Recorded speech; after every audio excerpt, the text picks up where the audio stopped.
All right, so today we are going way back in time to unearth the story of a president who often gets lost in the shuffle, Millard Fillmore, Millard Fillmore. the 13th president and the last of the Whig Party. Right. Now, I get it, he might not be on your presidential trivia team's starting lineup, Yeah.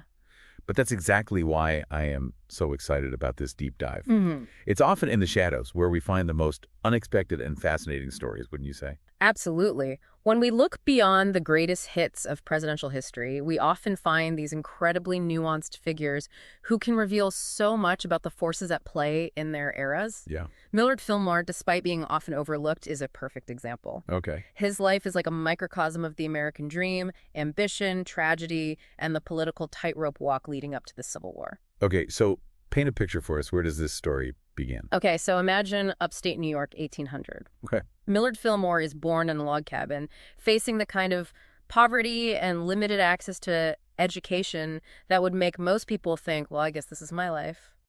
But not Fillmore. He had this incredible drive and insatiable hunger for knowledge. Mm-hmm. He practically taught himself by borrowing books from a traveling library, becoming a lawyer through apprenticeships, and then jumping headfirst into the world of politics. You said he went into politics as an anti-Mason. Now, that's not your everyday political platform. What was the deal with that movement? Right, it sounds almost like something out of a Dan Brown novel. Yeah. But in the early 1800s, the Freemasons, a secretive fraternal organization, were viewed with a lot of suspicion by some folks. Anti-Masons believed the Freemasons held way too much power operating in the shadows and influencing things behind the scenes. Yeah. It was kind of a populist backlash, almost like an early conspiracy theory movement, you could say. That's a great comparison. I can see how that kind of platform might appeal to someone who had to fight for everything he achieved. You're right. So how does someone go from rallying against secret societies in small-town New York to the White House? It's quite a leap. You're telling me Fillmore's journey is full of these unexpected turns. He had a real knack for crafting legislation and a deep dedication to public service. Okay. He cut his teeth in the New York Assembly, then moved on to the U.S. House of Representatives, where he really started to make a name for himself. I'm guessing the tariff of 1842 you mentioned in my briefing notes was one of those moments where he stepped into the spotlight. You got it. This tariff was a major point of contention. Okay. It aimed to protect American industries by slapping hefty taxes on imported goods, making them more expensive. Imagine the debates that must have sparked. We're talking about the core of economic policy, about who benefits and who loses in the global marketplace. So he's making waves on a national level now. Was it a straight shot from congressman to president? Not quite. There's a plot twist here, a bit of political maneuvering that landed him in the vice president's seat first. Okay. The year is 1848. Zachary Taylor, the Whig Party's presidential nominee, needed a running mate. Taylor was a war hero, a big name, but needed someone to balance the ticket politically. Okay. Enter Millard Fillmore. But didn't he have this rivalry with William Seward, another big player in New York politics at the time? I'm surprised they'd choose Fillmore over someone with more name recognition. That's what makes it so interesting. It shows you the behind-the-scenes power dynamics at play. Okay. A powerful political figure named Thurlow Weed saw Fillmore as a valuable asset to the Whig Party, even if it meant sidelining Seward's ambitions. Think of it as the ultimate game of political chess. Okay, so Fillmore becomes vice president. I'm getting the feeling this isn't the climax of his story, though, is it? You have a good nose for drama. Uh-huh. This is where things take a truly unexpected turn. Okay. Fillmore's time as VP was largely uneventful. He was often sidelined, caught in the crossfire between Taylor's leadership and the machinations of political rivals. Right. It was a frustrating position to be in, I'm sure. Yeah. Almost like being the understudy in a play that never ends. So he's waiting in the wings, so to speak. Right. But I sense that fate, as you called it earlier, had other plans for Millard Fillmore. Here's where the story takes a sharp turn into you can't make this stuff up territory. Okay. It's the summer of 1850. Picture this. The 4th of July celebrations are in full swing, and President Taylor attends a festive event. But then tragedy strikes, he falls ill, and within days the nation is reeling from the news of his sudden death. Wow, what a dramatic turn of events. Yeah. The nation is in shock, the president is gone, and suddenly the spotlight shines on Millard Fillmore. Exactly. The man who had been relegated to the sidelines, the accidental president, is suddenly thrust into the most powerful position in the country. Yeah. It's a moment of incredible pressure and uncertainty. He inherits a cabinet largely loyal to his predecessor, and he's facing a nation teetering on the brink of division over the issue of slavery. It sounds like he went from 0 to 100 real quick. Yeah. I'm all ears. Yeah. Tell me more about how he handled this massive transition. Well, one of his first moves was a bold one. He completely overhauled the cabinet, bringing in advisors aligned with his vision. This signaled a clear break from Taylor's approach and showed his determination to chart his own course. So he wasn't going to be a placeholder. Right. He was ready to lead on his own terms. Exactly. But the defining challenge of his presidency was already looming large. The issue of slavery was ripping the nation apart, and the Compromise of 1850 became the battlefield for this ideological and political war. Okay, let's dive into this after this. Compromise, what were the key points of this agreement, and where did Fillmore, a man who seemingly loathed slavery, stand on this incredibly complex issue? The Compromise was a bundle of 5 laws, each trying to appease both the North and the South. It was a high-stakes balancing act, with each side getting something they wanted, but also having to swallow some bitter pills. Okay. On the one hand, you had California entering the Union as a free state, which was a win for the abolitionist movement. But on the other hand, you had the Fugitive Slave Act, which was a major concession to the South. That's the law that made it a federal crime to help escape slaves and even force citizens in free states to assist in capturing runaways, right? It seems pretty hard to reconcile that with being anti-slavery, even if it was for the sake of compromise. It was a moral tightrope walk, for sure. You have to remember the context here, the very real fear that the nation was on the verge of fractioning. Right. Fillmore, while personally opposed to slavery, believed that upholding the law, even the parts he disliked, was essential to preserving the Union. So he saw this compromise as the glue holding a very fragile nation together. Precisely. But the Fugitive Slave Act, while intended to be a concession to prevent disunion, ended up inflaming tensions even further. Yeah. It was incredibly unpopular in the North and even alienated many of Fillmore's own supporters. What a predicament to be caught between your personal convictions, the pressure to uphold the law, and the very real threat of civil war. It makes you realize just how heavy the weight of the presidency truly is. It certainly does, and it makes you wonder how different things might have played out if he had made a different choice or if he had never ascended to the presidency in the first place. That's a great point, and we're going to delve deeper into that very question after a quick break. When we come back, we'll explore more of the events and decisions that shaped Fillmore's presidency and try to unravel the complexities of his legacy. Stay with us. All right, we're back and ready to dig deeper into Millard Fillmore's presidency. You've painted a vivid picture of the political landscape, a nation on edge, the issue of slavery threatening to tear it apart, and then bam, Fillmore's thrust into the presidency with this looming crisis. Let's rewind a bit and talk more about the Compromise of 1850 itself. I'm particularly interested in how those 5 laws actually played out in practice. I mean, on paper it was a grand bargain, but did it actually work? Well, the answer, like most things in history, is complicated. It's true that the Compromise did manage to delay the outbreak of civil war by about a decade, so in that sense, it achieved a short-term peace. But the underlying tensions, the fundamental disagreements about slavery, were far from resolved. It was like putting a Band-Aid on a deep wound. It might stop the bleeding temporarily, but it doesn't address the root cause. So walk us through some of the specifics. We've talked about the Fugitive Slave Act and how controversial it was.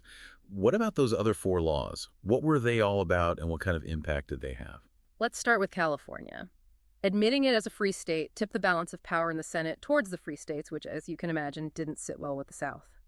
Then there was the issue of the slave trade in Washington, D.C. The Compromise abolished the slave trade in the nation's capital, but didn't actually outlaw slavery itself there. It was a symbolic victory for the abolitionist movement, but it didn't really change the lives of enslaved people living in D.C. So a lot of symbolic gestures, but not a lot of real change for the people most affected by slavery. Exactly, and that's where the real tragedy lies. Then there was the issue of Texas. Remember, Texas had been its own republic before being annexed by the United States, and there was a dispute over its western border. The Compromise settled this border dispute in favor of New Mexico, but in exchange, the federal government assumed Texas's massive debts. This was a big win for Texas, but fueled resentment in other states who felt they were footing the bill for Texas's expansionist ambitions. It sounds like every piece of this compromise created winners and losers, fueling resentment on both sides. You're absolutely right. And that brings us to the final piece of the puzzle, the organization of the Utah and New Mexico territories. The compromise left the decision of whether or not to allow slavery in these territories up to the residents, a concept known as popular sovereignty. Wasn't that basically a recipe for conflict? Letting each territory decide for itself seems like it would just lead to more clashes between pro-slavery and anti-slavery groups. And that's exactly what happened. The most notorious example was in Kansas, where things turned violent.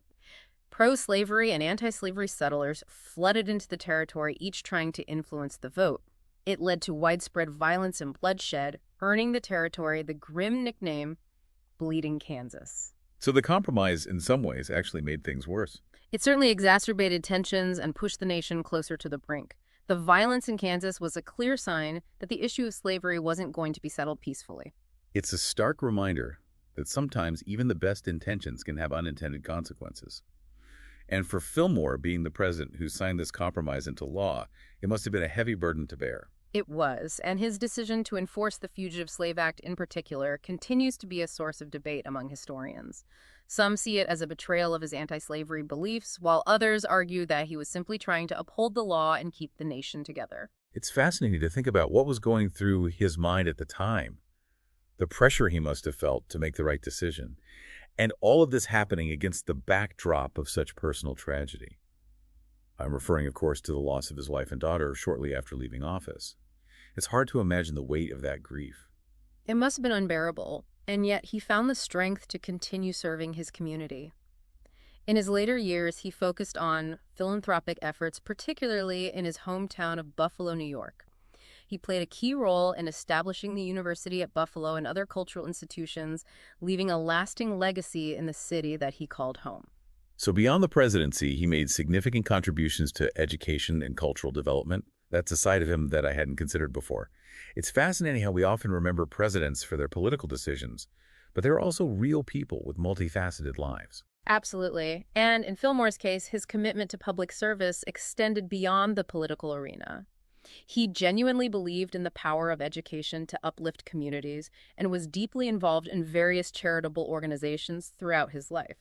It makes you wonder how his story might have unfolded differently if he hadn't been thrown into the presidency under such difficult circumstances. Perhaps he would have been remembered more for his social and cultural contributions. That's a question that historians continue to grapple with. His presidency was undoubtedly shaped by the political realities of his time, but it's also important to acknowledge his personal values and his desire to make a positive impact on the world beyond the realm of politics. So as we move on to the next chapter of Fillmore's story, let's keep in mind that his legacy is more than just the sum of his political decisions.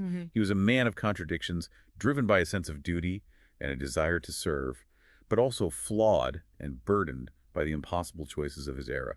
Exactly. And perhaps that's the most important lesson we can take away from his story, that history is rarely black and white.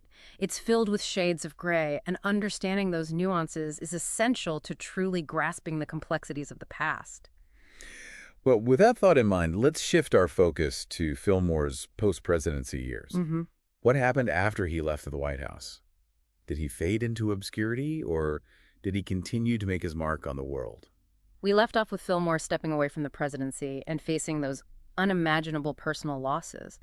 Did he retreat from public life entirely, or was there still a drive in him to be involved to shape things in some way? Well, he certainly didn't seek the spotlight in the same way after leaving office. Yeah. The death of his wife and daughter hit him hard, and he spent some time in mourning, understandably withdrawn from public life. Right. But the pull towards service, towards making a contribution, never really left him. It's almost like a testament to his character that even after facing such profound grief and the tumultuous years of his presidency, he still had that fire in him to engage with the world. Exactly. He couldn't just sit on the sidelines. In his hometown of Buffalo, he became a pillar of the community, dedicating himself to education and cultural projects. He was instrumental in founding the University at Buffalo, which today stands as a testament to his vision. Imagine this man who had such limited access to formal schooling in his own youth became a champion for providing those opportunities to others. That's a beautiful bit of symmetry, isn't it? It is. It speaks volumes about his belief in the transformative power of education. But didn't he also wade back into the political waters at some point, even joining a party that seems at odds with everything we've learned about him so far? You're talking like the Know-Nothing Party, right? Yeah. Yes, Okay. it's a surprising chapter in his life and one that historians still debate. Yeah. By the mid-1850s, the Whig Party was collapsing, unable to hold together its pro-slavery and anti-slavery factions. Many former Whigs were drawn to the newly formed Republican Party, but Fillmore took a different path, aligning himself with the Know-Nothings. And just to refresh my memory, the Know-Nothings were all about anti-immigrant and anti-Catholic sentiment, right? How does that square with the Millard Fillmore we've been discussing, the man who championed compromise and unity? It's a head-scratcher for sure. Yeah. Some historians believe he saw the Know-Nothings, despite their nativist views, as a potential force for stability, for holding the fracturing nation together. Others suggest his own personal views on immigration, which, even in his earlier years were a bit restrictive, played a role. So was a political calculation a genuine belief in their platform, or maybe a mix of both? It's hard to say definitively, isn't it? That's the thing about history. Sometimes the motivations behind people's actions remain shrouded in mystery. What we do know is that his gamble with the Know-Nothings didn't pay off. He ran for president again in 1856 as their candidate, but suffered a pretty resounding defeat. A final chapter that perhaps leaves us with more questions than answers. Right. It's a reminder that even those who achieve the highest office are still human, capable of contradictions and miscalculations. Absolutely, and that's what makes studying figures like Fillmore so compelling. He wasn't a saint or a villain, but a complex individual navigating a turbulent period in American history. His story forces us to grapple with uncomfortable truths, to confront the ways in which even well-intentioned individuals can be complicit in systems that perpetuate injustice. So as we try to wrap our heads around Millard Fillmore's legacy, what are we left with? How should we remember this man who rose from humble beginnings to the presidency only to fade into relative obscurity? It's tempting to try and neatly categorize him, to label him a success or a failure, but I think his story resists such easy categorization. He was a man of his time, deeply influenced by the prevailing beliefs and prejudices of his era, but he was also a man who, in his own way, tried to make a positive difference in the world. It's a reminder that history is not a simple tale of heroes and villains, but a tapestry woven from countless individual stories, each with its own complexities and contradictions. And that perhaps the most important thing we can do is to approach history with an open mind, a willingness to grapple with the uncomfortable truths, and a commitment to learning from the past, even its most ambiguous figures. Beautifully put, and I think that's a great place to leave our discussion today. Millard Fillmore may not be the most well-known president, but his story offers us a valuable window into a pivotal period in American history. It challenges us to think critically about the choices made by those in power, to consider the weight of unintended consequences, and to recognize that even in the shadows of history, there are lessons to be learned. Thank you so much for guiding us through this deep dive into Millard Fillmore's life and legacy. And to our listeners, we hope this exploration has sparked your curiosity and left you with some food for thought. Until next time, keep those minds engaged. And remember, history is never truly settled. There's always more to uncover, more perspectives to consider, and more to learn.